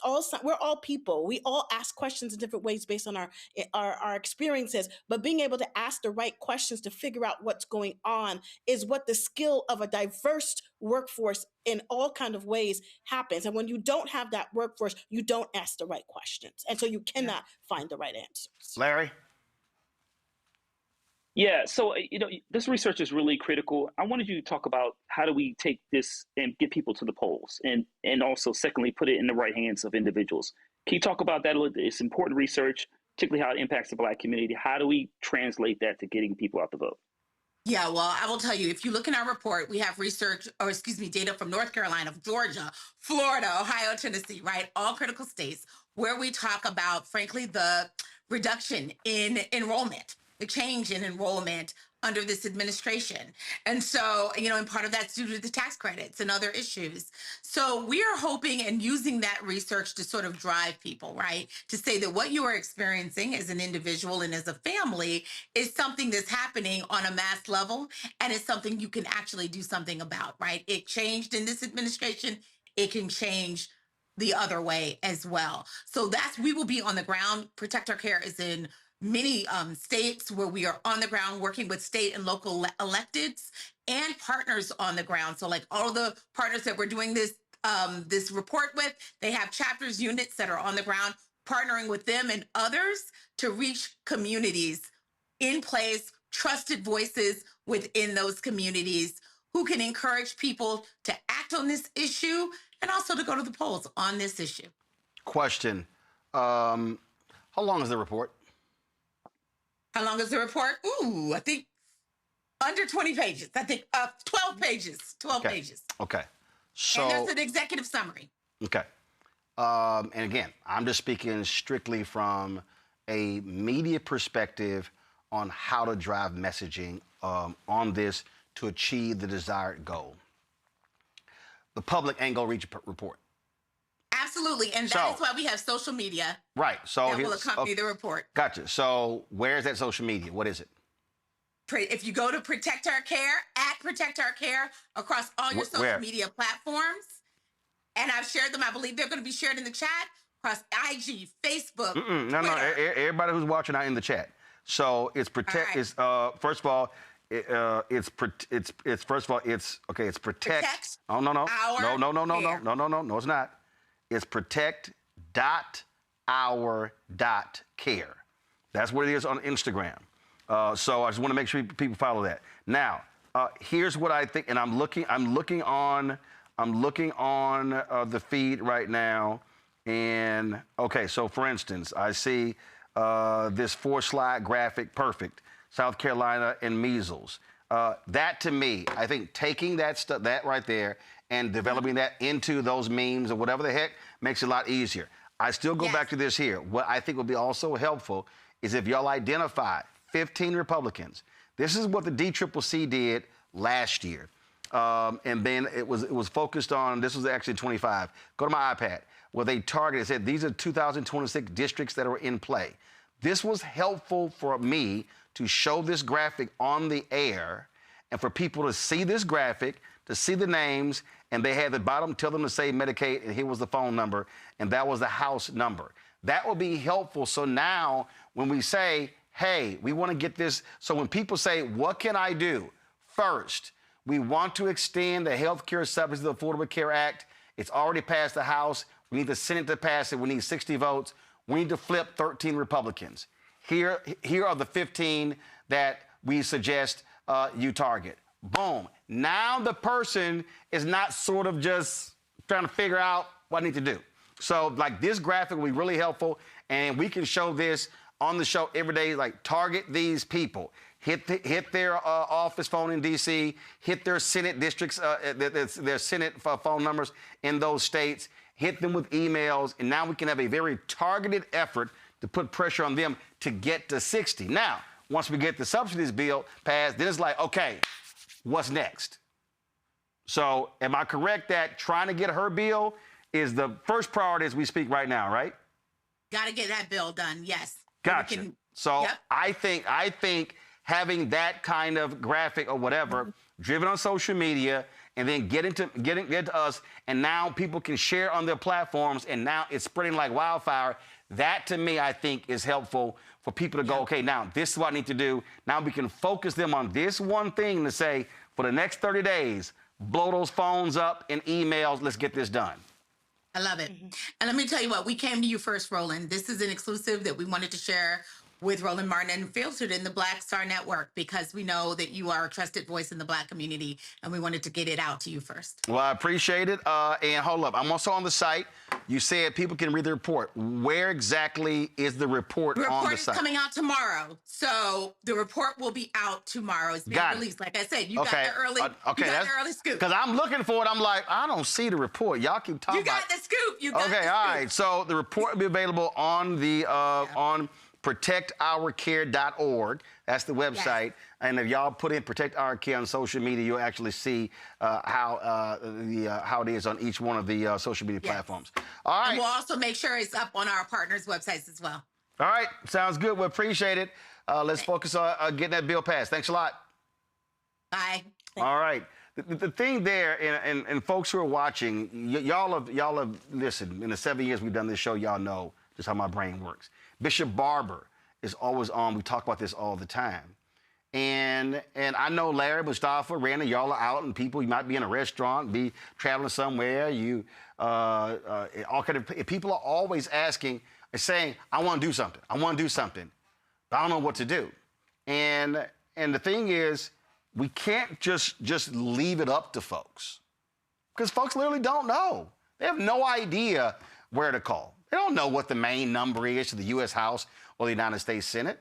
And so this is where, when we're talking about putting these efforts together, remember I said the same thing to Nina and Jamal when it came to Target boycott. People have to, it's like, we got to walk folk through and explain them what we need them to do. And the first thing we need them to do is get that bill, Underwood's bill in the House, get it passed in the Senate. But we got to have targeted action. I'm not going to waste energy calling somebody who I know is a hardcore no. Guess what? Tom Cotton in Arkansas, hardcore no. So my deal is, okay, now, do we want people to call in Tom Cotton's office? Yes. But put the pressure on those 15 to get us the 13 to get to 60, I think has to happen. Mustafa, you first. I mean, that's the way that we do it. You know, in my advocacy work, we try to keep things to maybe 3 points of what we want folks to be able to do. Of course, the first part is always to make sure that people have the basic education that they need to be comfortable and being able to reach out to an office and to know what to ask for. Of course, the second part is to be targeted with whom you're going to have a conversation with or an ask. And then the third part is to make sure that you're circling back around to make sure that folks follow through and to let them know that if they don't, that, of course, there will be some form of repercussions. And all the work that I've done, these decades down on the ground with folks, you keep it simple. That's why I appreciate you bringing Joe's, lesson to us forward, put it where the goats can get it, because oftentimes people overcomplicate this stuff. It's very simple. You just got to make sure the folks are comfortable enough to be able to follow through. Larry, look, you worked on Capitol Hill, and you've seen what public pressure campaigns look like. Yeah, I have, Roland. And one of the things we used to do is sometimes you just need a simple script, A, B, C, and D. Just do these things in terms of, supporting, specific legislation. And you have to make it as easy as possible. And you talked about it. Listen, the folks on this, having this conversation, we're knee deep in this policy stuff. And, many of us have been for years. But for the average person that, is working a 9 to 5, they don't have time to keep up with what's going on. Maybe they watch a show, they see the report. And like you said, the question you pose in terms of what can individuals do? And that's why I asked my question as relates to the importance of the research, but how do you translate that into action, ultimately getting people out to vote, certainly in some special elections, but also in November, because, we really need to hold people accountable and make sure these issues that are continuously impacting the Black community and improve, and don't have to worry about, we see this larger gap between like Black and white women in terms of like things relating to pregnancy-related deaths. So we need to do more in terms of having a simple script, which we used to do back in the day, to make it easier for people. Randy, I'm telling you, I meet with a lot of people all the time. And when folk come to me and they like, hey, we're trying to do this, we're trying to do that. And I listen to all that. I go, all right, what's your plan? How you going to do it? How you going to reach people? And a lot of people get really frustrated when I'm hitting them with the questions. But the reality is, all right, after you've explained to people, hey, here's the issue, here's the problem, here's what's going on. Okay, what do I do? What do I do? And that's the thing for me, where we got to keep pressing people so they understand, what do I do? And so that's how we have to be driving this conversation. Yeah, people oftentimes forget the call to action. Once you've explained the problem, told people its significance, you've made it personal for them. It's always important to make it personal to people. This is how it's going to affect you and your family. And then you talk about the solution and the goal. You have to give people a plan, and we want it. That's the thing. I think most people really want to make a difference and a change. Of course, we're all busy, we're distracted, we have a lot going on. But if someone tells me, we need you to call this person 3 times a day, or 3 times a week at this number, and this is what you need to say, then it will get done. So make it as simple for people as you possibly can. That's all we need. Make it simple, but also give them the clear and concise directions so they can take it from there. That's what we got to do. All right, y'all, going to a quick break. Actually, you know what? We're going to a break. Let's go right to Blackstar Network headlines with Brittany Noble.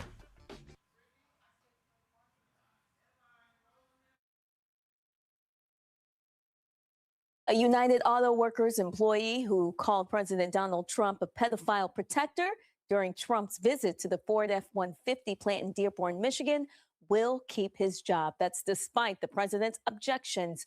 Ford initially suspended Thomas T.J. Sebula after the comment, which referenced Trump's past association with convicted sex offender Jeffrey Epstein. But Sebula launched a fundraising effort that raised more than $800,000, and the union says he will not be fired. UAW Vice President Laura Dickerson confirmed that while Trump had demanded Sebula be terminated, the incident will not be placed in his personnel file. Diversity, equity, inclusion, and accessibility programs will continue in Minnesota. This comes after Minnesota Attorney General Keith Ellison settled a lawsuit with the Trump administration. That lawsuit was filed after a federal directive warning states that they could lose education funding unless they eliminated diversity-related initiatives in school. Minnesota is now one of 19 states that will get the federal funding, regardless of whether DEIA programs remain in place. It comes as the state has also challenged the Trump administration over increased immigration enforcement in Minnesota, including in and around some public schools. A new report from the Government Accountability Office finds that the U.S. Department of Education's Office for Civil Rights failed to adequately enforce civil rights protections in schools while wasting millions of dollars of taxpayer money. According to the report, nearly half of the office's staff were laid off last year, and as a result, the agency dismissed nearly every discrimination complaint it received. The GAO says the Office for Civil Rights dismissed nearly 90% of complaints before any investigation. And between March 11th and September 23rd of 2025, the office received more than 9,000 discrimination complaints and dismissed more than 7,000.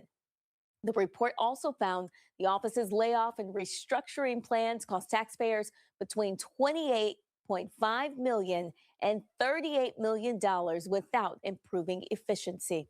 Legal Defense Fund Senior Policy Counsel Hamida Lapi issued the following statement in part. This congressional watchdog report confirms what we already knew to be true.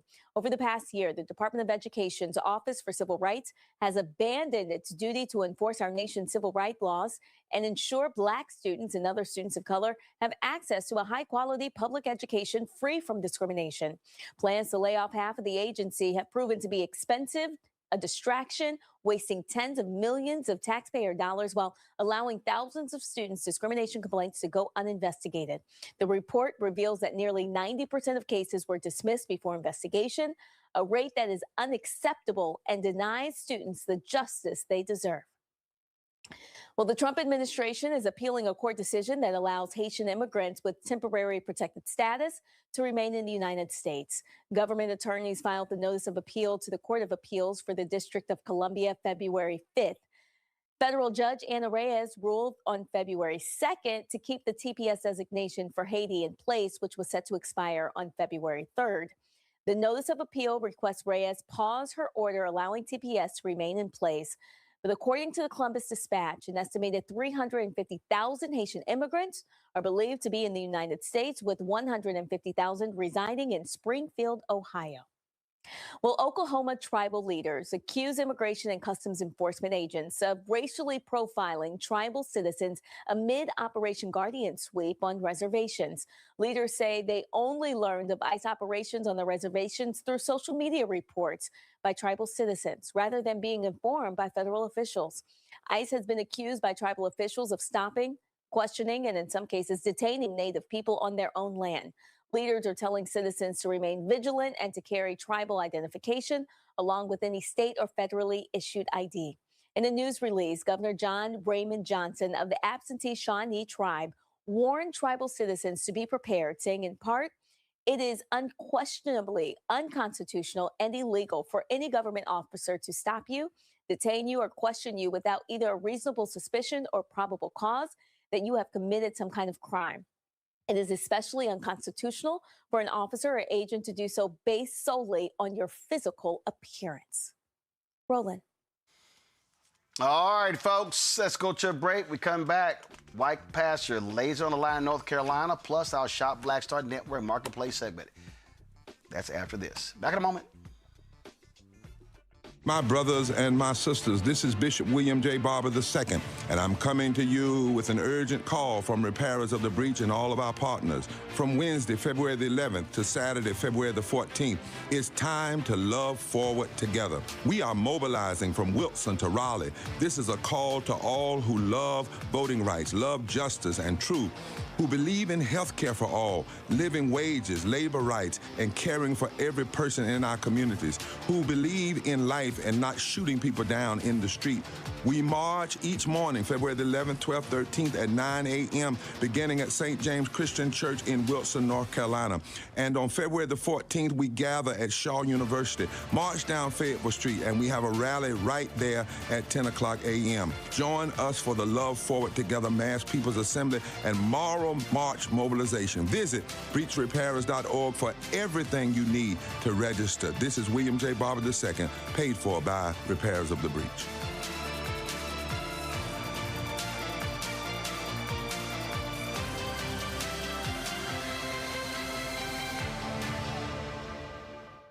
Hey everybody, I'm T.D. Jakes, and I want to encourage you to watch Roland Martin Unfiltered. It'll blow your mind.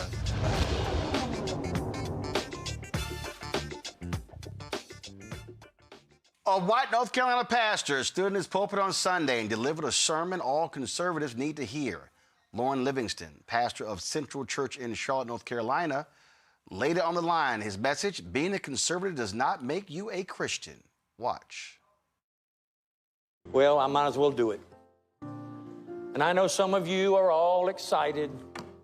You know, you've heard about the horrible halftime show that's coming. Some of you are all excited because Turning Point USA has an alternative halftime show. Can you tell me the difference between the two shows? The alternative is supposed to be for America. But the people entertaining are foul-mouthed, lost, degenerate people. I've heard them sing. They are filthy. Their mouths are filthy. And that's the alternative? You're trying to tell me that we have an alternative? Folks, the world can't give me an alternative. I've already met Jesus. Don't try to offer me an alternative.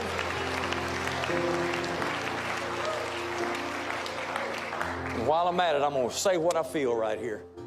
I wish the President of the United States would clean up his language. I wish he would stop insulting people. A leader should not give himself to insulting people all the time and using foul language. And while I'm at it, I'm going to finish. Everybody in the White House cusses except two women that say they're born again, but they're all foul-mouthed. Let me tell you what the Bible says. From the abundance of the heart, the mouth speaks. Listen, don't you dare get being conservative mixed up with being a Christian.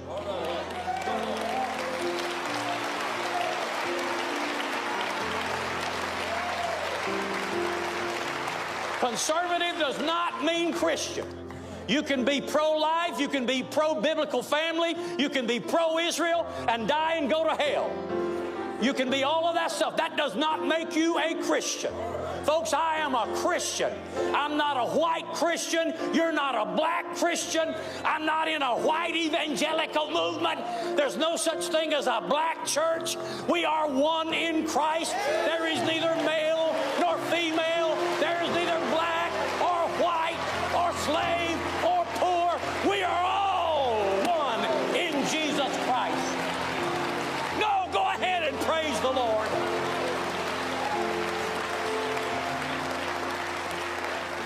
Don't talk about the people that represent you. They don't represent me. I got one representative.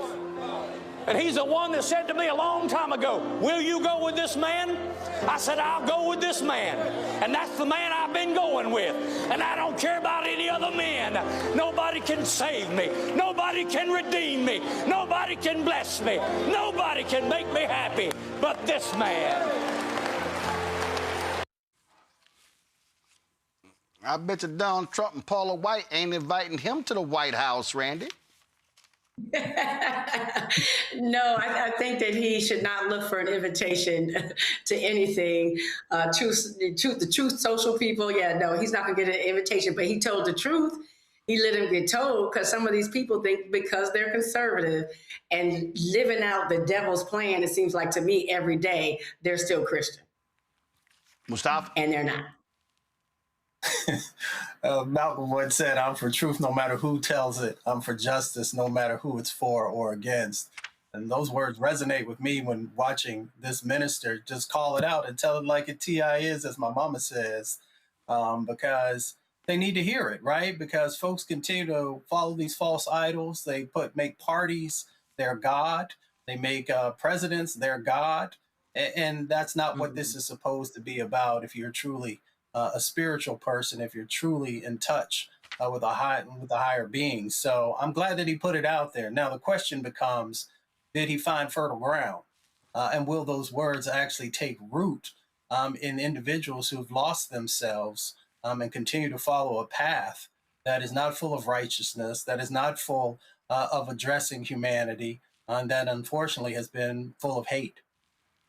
Larry, he's also the same preacher who went off on that Donald Trump Bible that had the Donald Trump Lee Greenwood Bible that has the Constitution in it. That's the same guy, and he went off on that. Yeah, he did, Roland, and he needs to take this act on the road. I mean, he needs to speak to more of his, fellow clergymen and people in these congregations throughout the United States to get the message through about, like I said, being a Christian and conservative is not the same thing, particularly when we talk about white nationalists. And that's the problem we're dealing with at core in terms of this country. And it's really important that he, like I said, he conveyed that message to his flock, so to speak. But we need to hear more white male Christian pastors talk like that.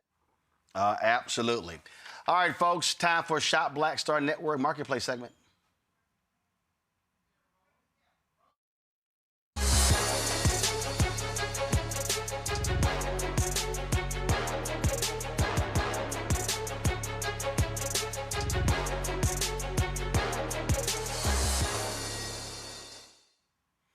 Now, how many times have you been told by folks that you need to have more nuts in your diet? Peanuts. Oh, people say, oh, no, what about that? Walnuts, almonds, pecans.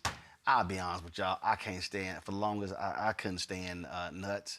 I couldn't stand how they tasted, and a lot of times they were dry as hell. But our next guest, they say they have this sweet treat. Black-owned company, straight out of Texas, that'll fix your cravings. TC's Pieces of Love Gourmet Pecans, created by Charlotte Allen, takes handcrafted pecans and packs them with bold flavors and a whole lot of heart.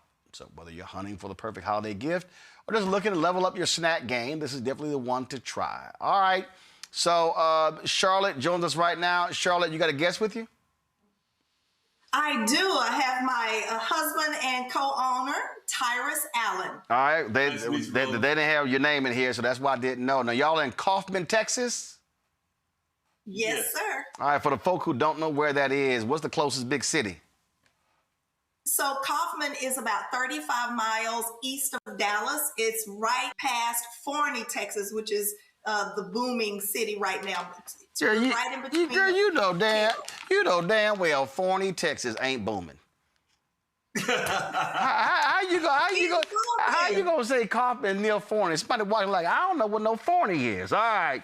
Where Forney is. Well, most people know where Terrell is because that's where Jamie Foxx is from. They don't know what Terrell is. They don't know. They don't know. But we got you. You're 35 miles from Dallas. All right, let's talk about it. So I'm sitting here. I'm looking at Texas peach whiskey pecans. I've got bourbon pecans. How many different flavors do y'all have? Let me see here. Let me reach over here. All right, what's this? We have 6 different flavors. You said 6 different flavors? We have 6 different flavors. Okay, we have original, a praline. Right. We have a sugar-free. Yep. We have a spicy, a bourbon, and the Texas peach whiskey. Okay, so clearly my staff must have been in here eating the damn pecans because you said, okay, let me explain something y'all in the control room. Don't eat shit till after they've been on the show. Okay? She just said they got 6. Why the hell I only got 4 in here? Okay? That's why I'm like, what you talking about 6? So, well, again, I have Texas peach whiskey, bourbon, sugar-free, and praline. So tell me, Charlotte, what am I missing that staff clearly ate? You're missing the original, you're missing the spicy, and you're also missing the butter pecan fudge and the turtles, the clusters, pecan clusters. So these 3 empty spaces right here is a dead giveaway. So before we continue the interview, let me be real clear to everybody work here. Don't you eat a damn thing until after the guests have been on the show. Because I look silly sitting here counting 4, and there's supposed to be a lot more pecans here. But Charlotte, y'all go ahead and explain to me the pecans that I'm missing. Well, we have formulated a recipe for each of the pecans. We were traveling, and we wanted to make sure that we had something that was very simple, very light for people to eat. And we were just going to do them as a travel snack. And when we got to Utah with our family, they wanted to purchase them. And we had been giving them away, and people kept asking for them. So obviously, we decided to do a business. Hold on, slow down. Y'all Y'all were on y'all way to Utah to visit family. Y'all know it's only about 12 black people in Utah. I know. And they were 2 of 12. So y'all were traveling, and you don't like for instance, there's this one company, they make these pecans, but there is tons of sugar in it. And so, like, you go in, and that's part of the deal. So, folks, you're trying to eat healthy. You're not trying to eat chips. You're not trying to eat cookies. But when you're listen, I travel a lot. So whether it's driving, whether it's flying, and you sitting there, you want a snack, and you don't want to sit here, eat something. But when you do see that bag of pecans, bottom line is packed with sugar, even though they got cranberries and other stuff in it. And so that was the impetus for y'all putting this together. Absolutely. I'm a diabetic as well. And so we're always looking for something that is healthy, but tastes good without any sugar. And we actually have a sugar-free that actually doesn't taste like sugar-free at all. It doesn't have that aftertaste. Yeah. And a lot of people, when we introduce it, they frown up and say, hey, sugar-free, I don't like sugar-free. But once they taste it, they realize that it doesn't have that aftertaste. And it's really good. That's like one of our top sellers. And it doesn't spike the blood sugar. That's the biggest. Well, greedy ass staff didn't eat the sugar-free. So that's the yeah. And there was actually addressed to you. I know. And let me be real clear. See, again, and it's not like they didn't know it, but see, the problem is, this is what happens when you get busted. I was supposed to fly to Arlington this morning, but I chose to fly tomorrow. And so they thought, he's not going to be here, so we can go ahead and eat the stuff, and he not going to know it's gone because he's not going to be here. Wow. And so they busted. Now they busted. And so now I shall reiterate, don't y'all touch or eat nothing, nada, not a thing ever again. And if you do, I'm docking pay. And remember, I got cameras in the whole studio, so I will see who snatched the food. Let's go to questions from our panel. Let's see here. Well, Randy, she always eating, so I'm gonna go ahead and let her ask the question. So she always eating. Hello, home. Hello, home team. I'm people from Mount Pleasant, Texas. Mount Pleasant, Texas, in your neck of the woods. Yes. And so when I was I go to Mount Pleasant all the time. We had pecan trees. I want to know how you open the daggone things. Do you have a machine or something? Because pecans are hard to open. Well, actually, what we do is we actually buy them wholesale from a company out of Dallas, and they actually get them from West Texas. We actually buy them by the pound. So that makes it a whole lot easier. Okay. No, and we actually tried that. We actually tried the machine. We had lots of people wanting to give us pecans. And so we tried to take them and have them shelled. And then it wasn't cost effective because it didn't shell them very well. And so we had to go back through them and that kind of thing. So we just decided to purchase them from a wholesaler. Cool. Well, makes sense. Larry? Yeah, can you talk about the science of creating, all the different flavors you highlighted? Absolutely. The very first flavor we had was just the original. It was just spiced pecans. Have them around the house just for people to have as snacks. And then we felt like, let's branch out. Let's do something different. People want variety. And so we started with the praline.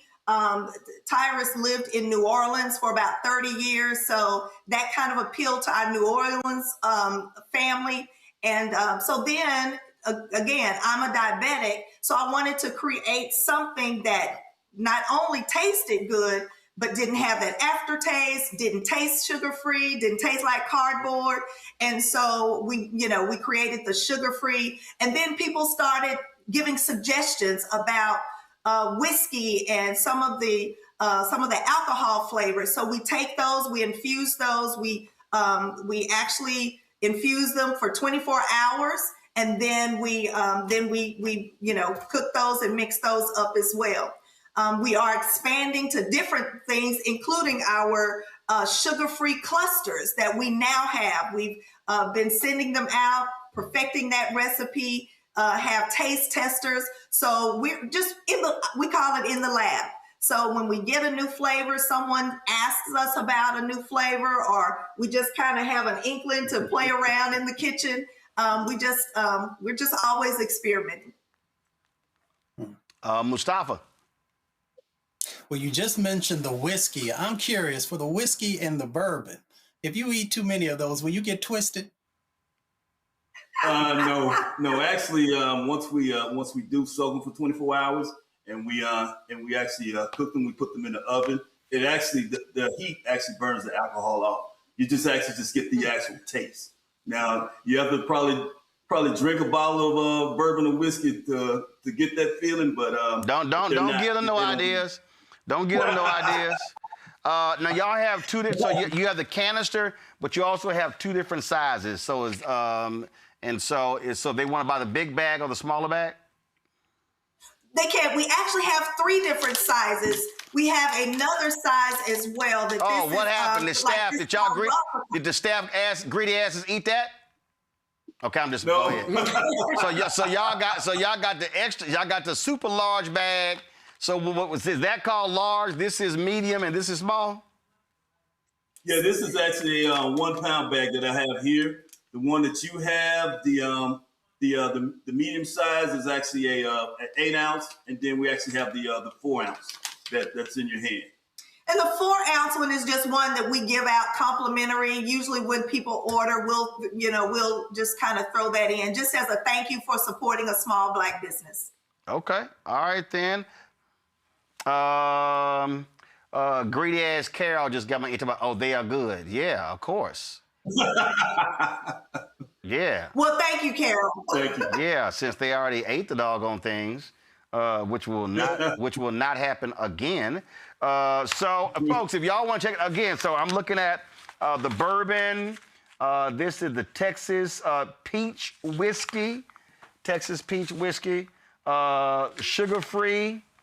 Then, of course, the original. I'm surprised with Black folks, y'all ain't got no Hennessy pecans. We're working on it. Someone has asked. Several people have asked. So I know they asked. I know they did.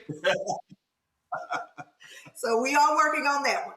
All right, then. Folks, if y'all want to check out these flavored pecans, Texas-made, go to shopblackstarnetwork.com. Again, shopblackstarnetwork.com. TC's Piece of Love.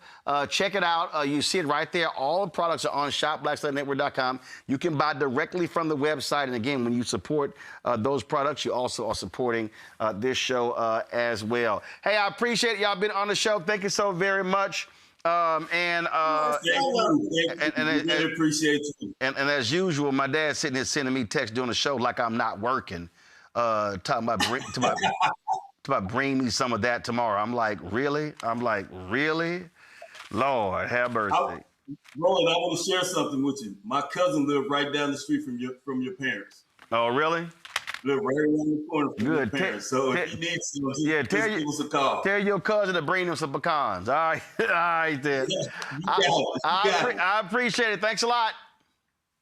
Thank you. Bye-bye. Thanks a lot. Y'all be sure to go to shopblackstarnetwork.com, shopblackstarnetwork.com for TC's Pieces of Love pecans. Again, pull it up again, please. Pull it up again. Let's go. Y'all a little slow. Thank you very much. Let's go. Go right there. Now, you can get that product, all the other products that we have as well on shopblackstarnetwork.com. These are all Black-owned companies, and this is about supporting those companies and the work that they do. And so that's why we do this. And again, when you support them, you are supporting us as well. And so we appreciate it. Folks, that is it for us. Let me thank Larry. Let me thank Always Eating Randy. Let me thank Mustafa as well. I certainly appreciate it. Thank you so very much.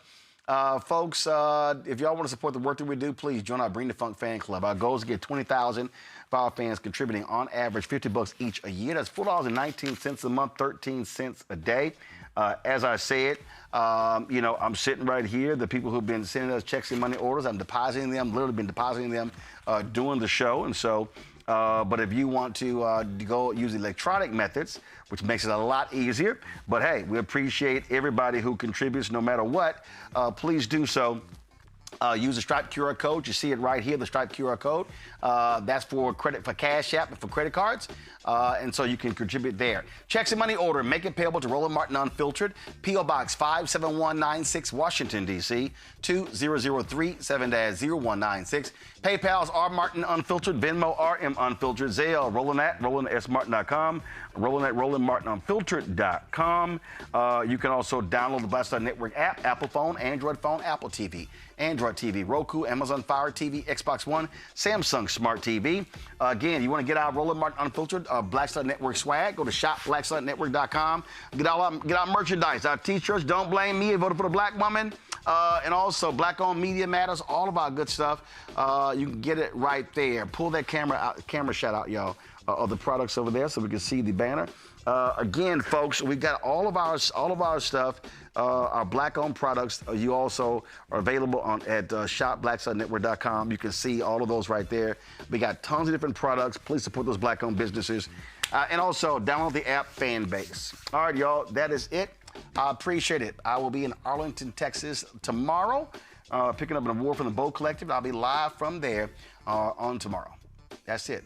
Plus, don't forget, beginning at 9 a.m. Eastern, we will have coverage of Bishop William Barber's the march taking place in Raleigh. Let's actually run that spot so they can be familiar with it again. It's running right now, and then I'm going to close it out.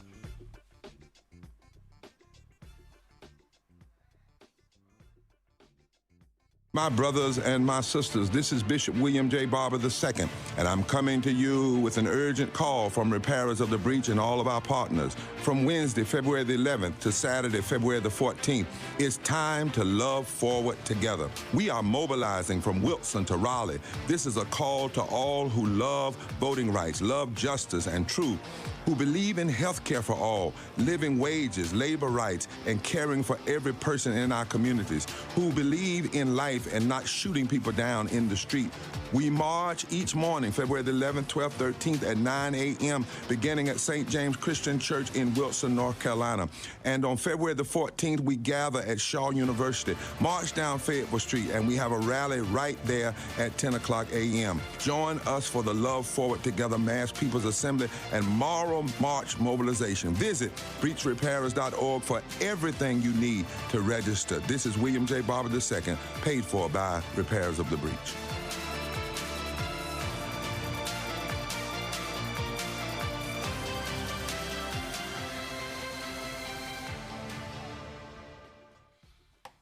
All right, folks, again, we'll be live 9 a.m. Eastern tomorrow right here. Go to our YouTube channel, Blackstar Network app, and we'll be live every day, Wednesday, Thursday, Friday, and, of course, for the closing event on Saturday. So, and then look for live updates on The Breakdown with Brittany Noble every day at noon Eastern. And so be sure to check that out as well. And, of course, we'll have updates on Roland Martin Unfiltered as well. All right, y'all, that's it.